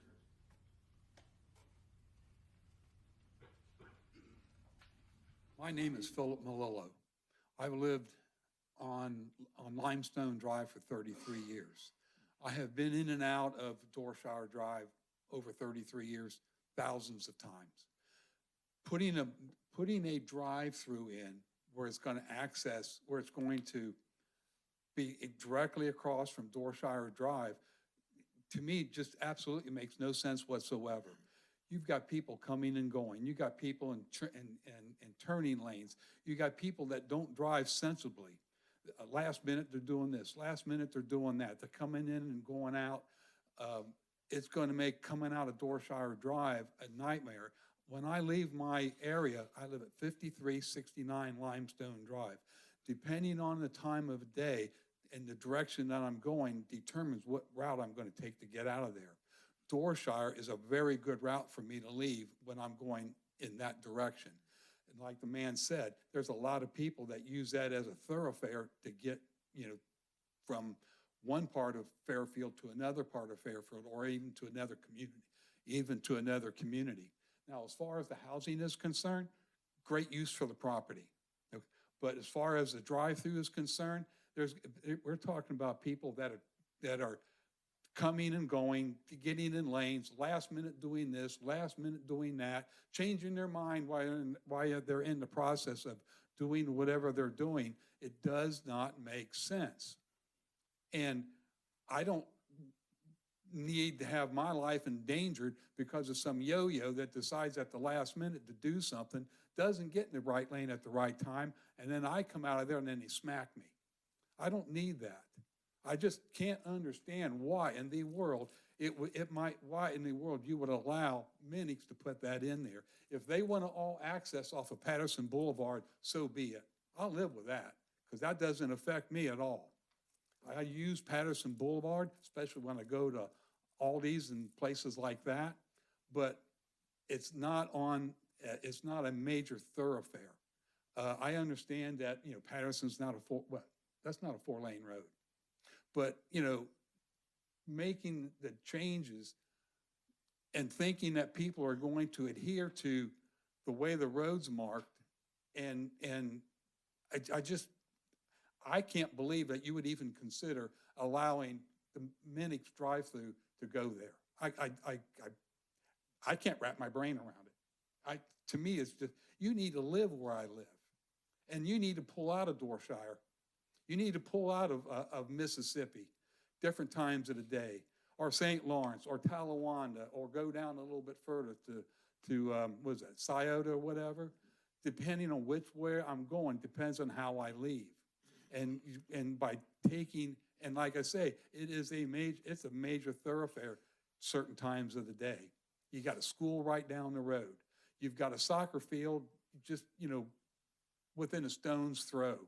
I just can't understand why in the world that you guys would allow something like that to happen. It just does not make sense to the people that live there. Sure, it might make many a bunch of money, but I'm not concerned about them making money. I'm concerned about where I live and my safety and well-being.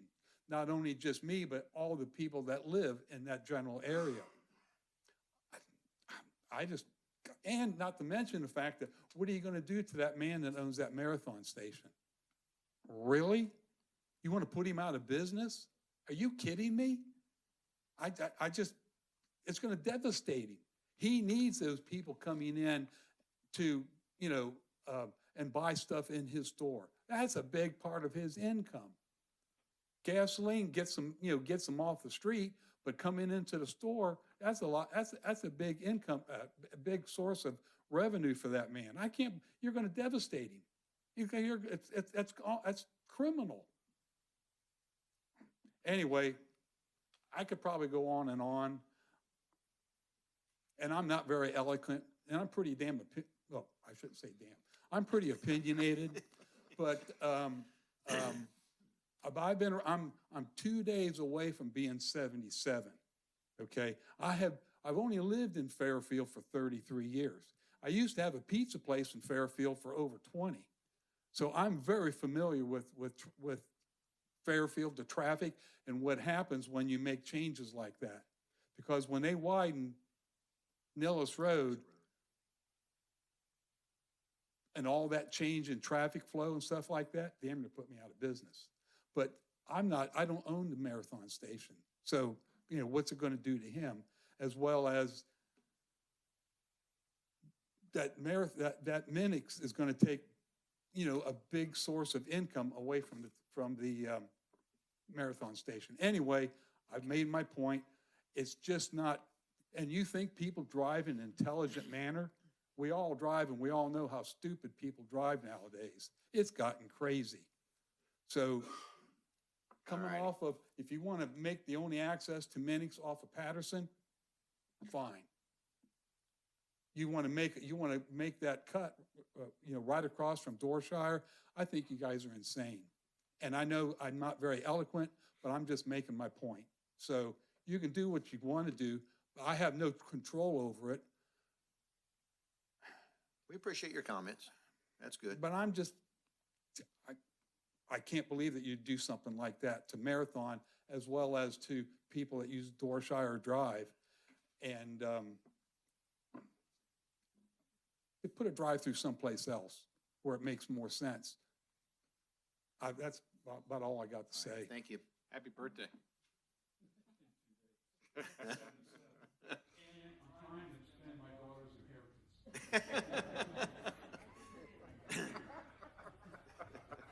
You're welcome to come on up, folks.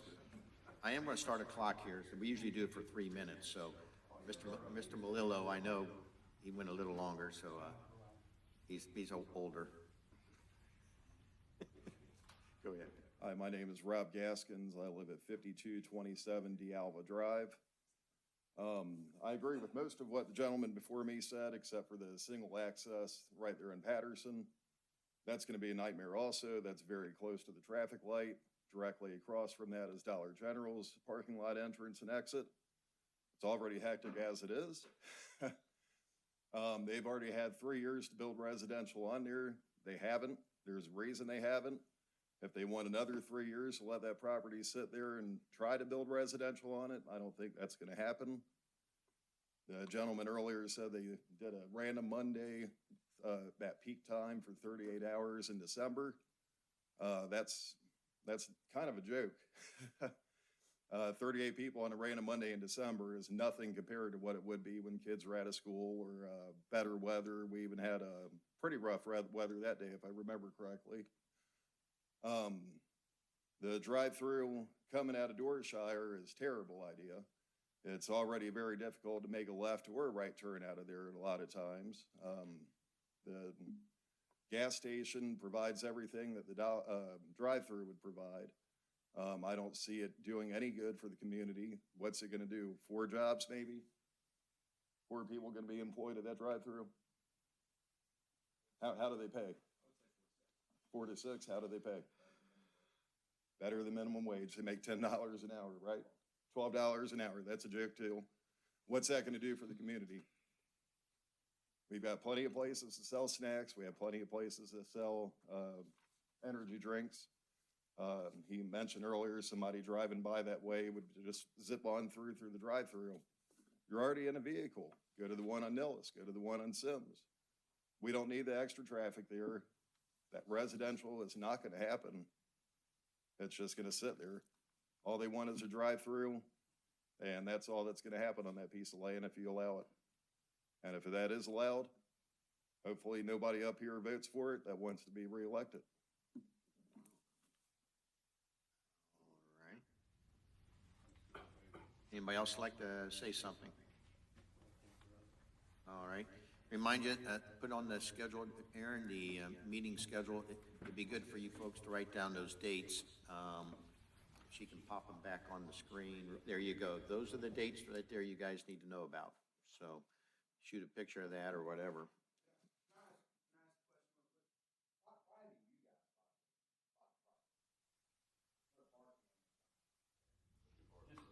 What did he ask me? Oh. That's why, okay. I mean, Thought he was talking to me. I'm sorry. I don't. you know, you guys are talking about buying property, so I was just wondering why you guys. Well, if we buy property, it's typically for controlling who's the next owner. We're gonna sell it to them and develop it for economic development, so. All right. The next meeting is, I'm gonna close this, public hearing. And, the next meeting is at the Planning Commission meeting, the December 8th. I'm sorry, December 10th. Scroll down. All right. Wednesday. This coming. This That's Wednesday at 6 Wednesday p.m. at 7 o'clock, right here. 6 p.m., this Wednesday at 6 Man, p.m. I'm getting this all messed up. I'm trying to read Planning Commission 6 o'clock, I'm sorry. Then council meetings on 12th and 26th of January. So, all righty, I did skip, I'm going to take a second. If you guys want, you're welcome to stick around. You're welcome to leave. I'm going to pause for about a 10-second station identification here. And then we're going to go straight into council reports. Okay. Yeah, really. Calibrations.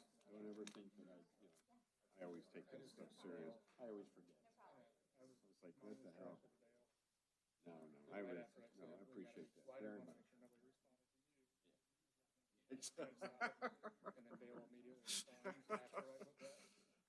I was waiting for you to pop out of there.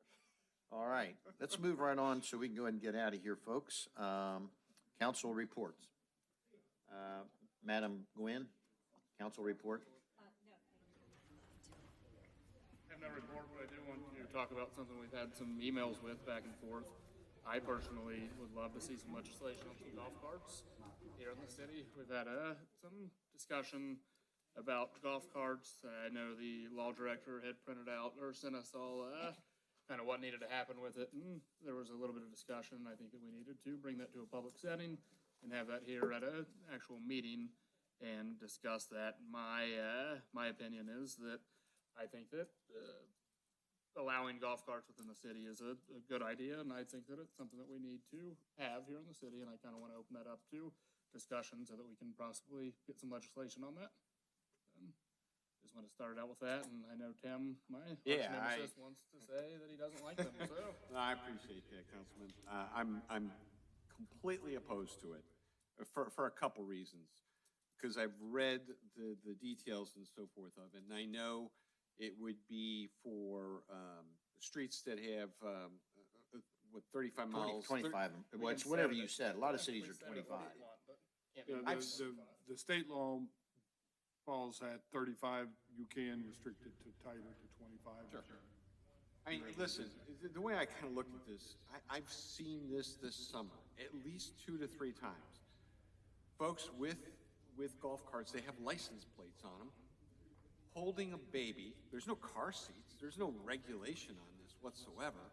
Another time, I saw a gentleman with a beer and had a son on the back of it. Again, with the license plates on it and so forth. I think it's a dangerous precedent to go down. I understand Mr. Davidson's piece of, again, bringing some convenience to the city. But in this case, something that's completely unregulated, to put it on the streets, and our police department is taxed right now with traffic enforcement. So it's a good conversation to have, and I appreciate you bringing it up, but I'm opposed to it. So I'm gonna cancel your vote out. What actually got this thing started was that there's cities in Ohio that wanted to lower the speed limit to 25, and they were saying, well, the state law was 35. Dublin, I think, started it because of the golf community there.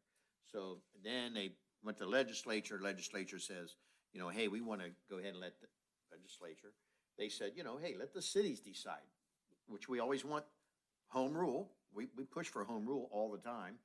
And now they pass it down to us, and Hamilton, but the confusing part is if you were to get one in Hamilton or Forest Park or any surrounding city and drive your golf cart, you would assume if it's got an Ohio State tag on it, there's an assumption that it would be legal in 25 mile an hour in the whole state. But each city has the ability to regulate that. One other comment.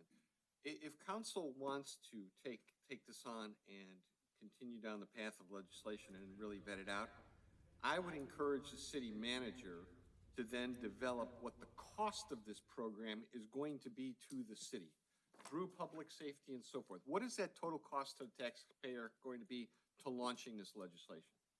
I mean, you could do that. The DMV probably has, I'll bet you, less than 25 owners in the whole city. I'm not talking about license, I'm talking about public safety enforcement, more police officers pulled out of main thoroughfare, talking about that piece of it.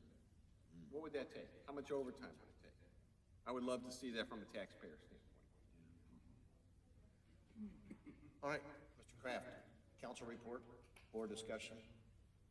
I have nothing to report. Okay, council report.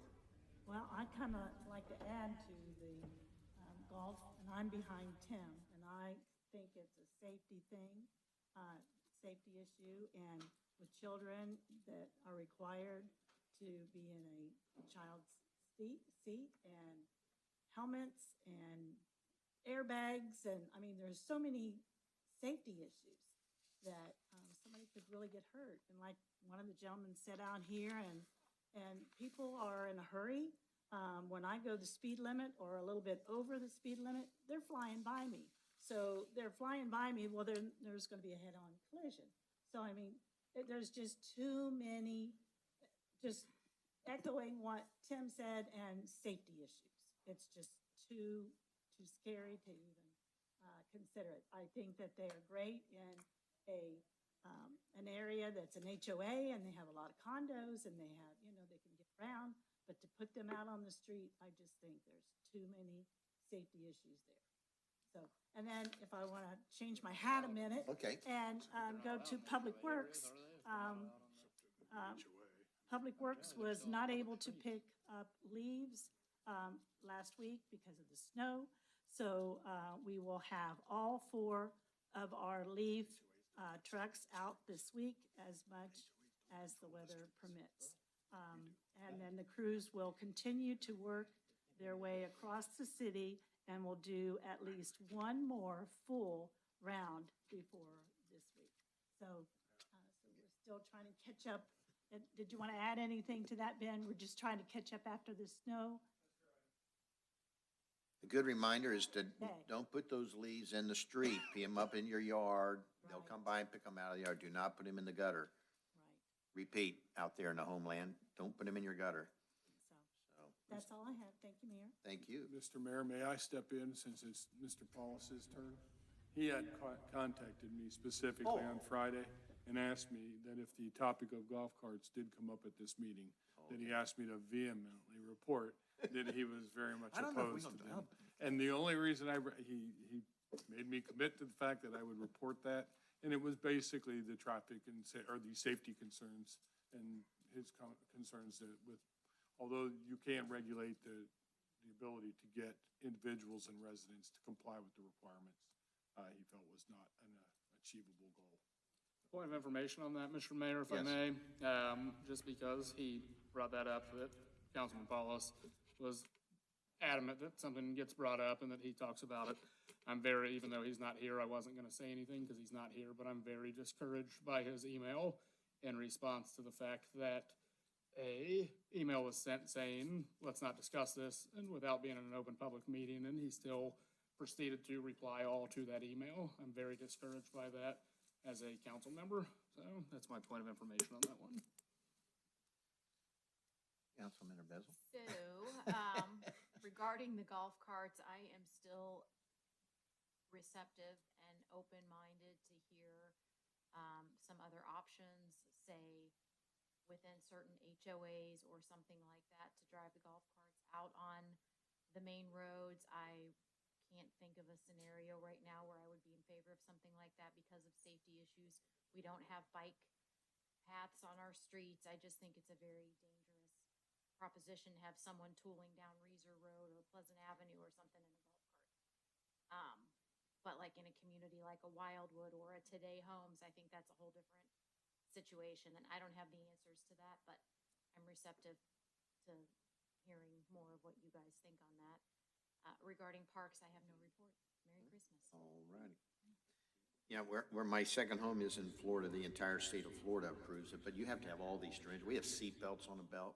We have, it's totally different, but anyway, and we're only on 25 mile an hour. All right, council reports are done. Let's move on to, do we have approval of the preceding minutes from November 24th meeting? I promised these two kids out here, I said, this will be a short meeting tonight. And he's looking at me like, Papa. They're excellent. And then my buddies back in the back, they're hanging around, Brad and Harvey. Don't forget Betty Ray. And where she is, Betty Ray. Oh, my gosh. All right. I promised them some pictures in my office, so they're going to hang around here. We're going to move fast now, guys. You watch this. All right. For old business, development services. Thank you, Mr. Mayor. I have an ordinance amending ordinance number 166-84, the codified ordinances of Fairfield, Ohio, section 1130.01B2. The city of Fairfield, Ohio zoning map approving the revised concept plan and final development plan for the Patterson Place planned unit development. This is being held for the second reading, pending Planning Commission recommendation following Wednesday's meeting. Thank you. That's all I have. Thank you. I'd like to make a motion to read all new business by title only. Second. Motion is second, title only. All in favor? Aye. Opposed? Motion carried. And do you want? Go Mr. right. Timmer Well, to talk? Mr. Timmer? We have one ordinance tonight for Parks and Recreation. The ordinance is to authorize the city manager to execute an agreement for a state capital grant to fund a portion of the Marsh Lake Trail extension. This project will complete a paved pathway encircling Marsh Lake, ultimately connecting it to the future Great Miami River Trail segment. Thank you.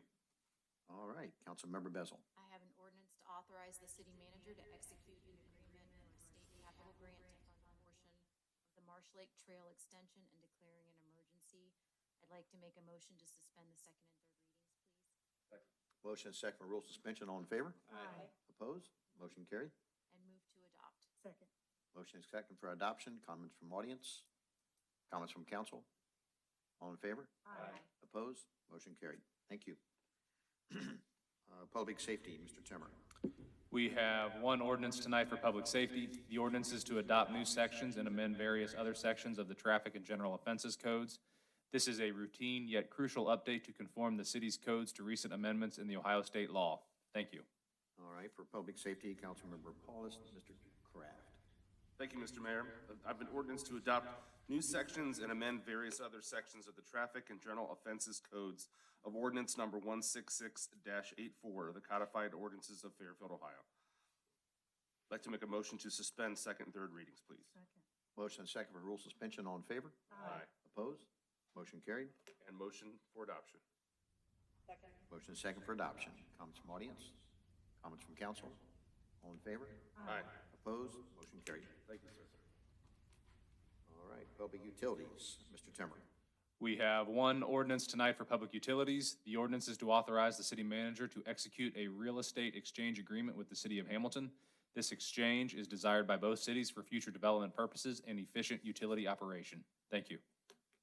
All right, public utilities, Mr. Davidson. Thank you, Mr. Mayor. I have an ordinance to authorize the city manager to execute a real estate exchange agreement with the city of Hamilton. This is the first reading. I move to suspend the second and third readings. Second. Motion second for rule suspension. All in favor? Aye. Opposed? Motion carried. Move to adopt. Motion for adoption and second. All in favor? Comments from council? Comments from audience? All in Yeah, favor? one comment, real quick. Yep. Just to No, it's okay. I did delay read even it. longer. Good job, Adam. I know this was something you've been taking on for a long time and It is a good working one. everybody, all the team together. I know there was a lot involved, but I know you spearheaded this and worked really, really hard on this. Great job. Something huge for the city. All right, all in favor? Aye. Opposed? Motion carried. Public Works, Mr. Timmer. We have one ordinance and one resolution tonight for Public Works. The resolution affirms the city's commitment to partnering with the Butler County TID in the Ohio Rail Development Commission for a federal grant application to fund the Sims Road Grade Separation Project. The project will eliminate two highly hazardous rail crossings, Sims Road and North Gilmore Roads, improving safety and mobility. The Ohio Rail Development Commission will be sponsoring the grant application and has already committed funding for the project. The resolution confirms the city's willingness to commit to its expected local share if the federal grant is awarded. The ordinance is to change the name of Service Drive between Mack Road and Stockton Station Drive to Stockton Station Drive. This renaming is purely administrative, aiming at eliminating confusion by making the official street name consistent with the existing street signs, especially important following the recent right-of-way changes associated with the new development. Thank you. Perfect, all right. Councilmember Pennington. Thank you, Mr. Mayor. I have one ordinance, and it's actually a resolution, supporting the city of Fairfield continued partnership and development of National Railroad Partnership Program, Federal State Partnership for Intercity Passenger Rail, FSP, application to be submitted before the 2026 deadline and determine appropriateness of assistance proposed be provided to Butler County Transportation Improvement District, the BCTID, and the Ohio Rail Development Commission. And I'd like to make the motion to suspend the second and third readings. Motion second for rule suspension, all in favor? Aye. Opposed? Motion carried. And motion to adopt. Second. Motion second for adoption. Comments from audience? Comments from council? All in favor? Aye. Opposed? Motion carried. And then I have an ordinance to change the name of the service drive between Mack Road and Stockton Station Drive in the city of Fairfield, Ohio, to Stockton Station Drive. I want to make a motion to suspend the second and third readings. Second. Motion second for rule suspension, all in favor? Aye. Opposed? Motion carried. And motion to adopt. Motion second for adoption. Comments from audience? Comments from council? All in favor? Aye. Opposed? Motion carried. Thank you, Mayor. All right. The final one for budget and finance, Mr. Timber. We have 5 ordinances and 1 resolution tonight for finance and budget. The first ordinance authorizes a new 3-year collective bargaining agreement with IAFF Local 4010 effective April 1, 2026. The contract includes base wage increases in 26, 27, and 28, amongst other non-economic and economic changes. The resolution adopts a cybersecurity program to comply with a new state mandate, Ohio Revised Code Section 9.64, that requires all political subdivisions to have a program by January 1, 2026. The program uses a written information security program to safeguard public data and IT systems. The second ordinance formally adopts the 2026 annual operating budget following a public hearing and multiple council briefings. The budget authorizes $103 million in estimated expenditures, balanced against $118.5 million in estimated revenues. The final 3 ordinances are for appropriations. The third ordinance amends the 2025 budget to make supplemental appropriations needed to reconcile and balance various accounts before fiscal year end. The fourth ordinance is for contractual appropriations totaling $250,000 for 1 project in the Public Utilities Department. The final ordinance is for non-contractual appropriations totaling $271,780 and includes 9 projects in the Public Works, Parks and Recreation, Public Utilities Departments, and Information Technology Division. Thank you. All right. Finance and budget, Mr. Myers. Thank you, Mr. Mayor. I have 6 items. The first one is ordinance to authorize the city manager to execute a collective bargaining agreement with the International Association of Firefighters Local 4010 for wages, hours, and terms and conditions of employment and declaring an emergency. We can make motions to suspend second, third readings, please. Motion and second for rule suspension. All in favor? Aye. Opposed? Motion carried. Thank you. Motion to adopt. Motion and second for adoption. Comments from audience? Comments from council? All in favor? Aye. Opposed? Motion carried. The second item is a resolution adopting cybersecurity program for the city of Fairfield, Ohio pursuant to Ohio Revised Code Section 9.64 and declaring an emergency. I'd like to make a motion to suspend second and third readings, please. Motion and second for rule suspension. All in favor? Aye. Opposed?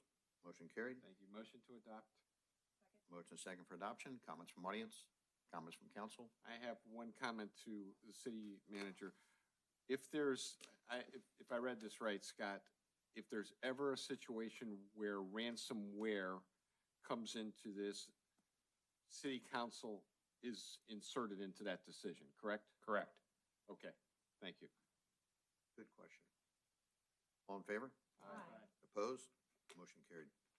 Third item is an ordinance to make estimated appropriations for the expenses and expenditures of the city of Fairfield, Ohio during a period beginning January 1st, 2026, ending December 31st, 2026. Like make motions, suspend second and third readings, please. Motion second for rule suspension. All in favor? Aye. Opposed? Motion carried. Thank you. Motion to adopt. Motion second for adoption. Comments from audience? Comments from council? All in favor? Aye. Opposed? Motion carried. Ordinance to amend ordinance number 158-24, entitled an ordinance to make estimated appropriations for the expenses and expenditures of the city of Fairfield, Ohio during a period beginning January 1st, 2025, ending December 31st, 2025. I'd like to make motions to suspend the second and third readings, please. Motion second for rule suspension. All in favor? Aye. Opposed? Motion carried. Thank you. Motion to adopt. Motion second for adoption. Comments from audience? Comments from council? All in favor? Aye. Opposed? Motion carried. Ordinance to amend ordinance number 158-24, entitled an ordinance to make estimated appropriations for the expenses and expenditures of the city of Fairfield, Ohio during a period beginning January 1st, 2025, ending December 31st, 2025. I'd like to make motions, suspend second, third readings, please. Motion second for rule suspension. All in favor? Aye. Opposed? Motion carried. Thank you. Motion to adopt. Motion second for adoption. Comments from audience? Comments from council? I think this is my last one, so I might sit here and debate on all this money we just spent, but I think I won't. Come on, do it. All in favor? Aye. Opposed? Motion carried. I have an ordinance to amend ordinance number 158-24, entitled an ordinance to make estimated appropriations for the expenses and other expenditures of the city of Fairfield, Ohio during a period beginning January 1st, 2025, ending December 31st, 2025. I'd like to make motions, suspend the second, third readings, please. Motion second for rule suspension. All in favor? Aye. Opposed? Motion carried. Motion to adopt. Motion second for adoption. Comments from audience? Comments from council? All in favor? Aye. Opposed? Motion carried. All yours, Leslie. All right. Madam, could you read the meeting schedule? Tuesday, December 16th, oath of office at 5:30 PM. Monday, January 12th, council manager briefing 6 PM, regular meeting 7 PM. Monday, January 26th, council manager briefing 6 PM, regular meeting 7 PM. All right, we're moving now to executive session. I did that, they're hitting that out.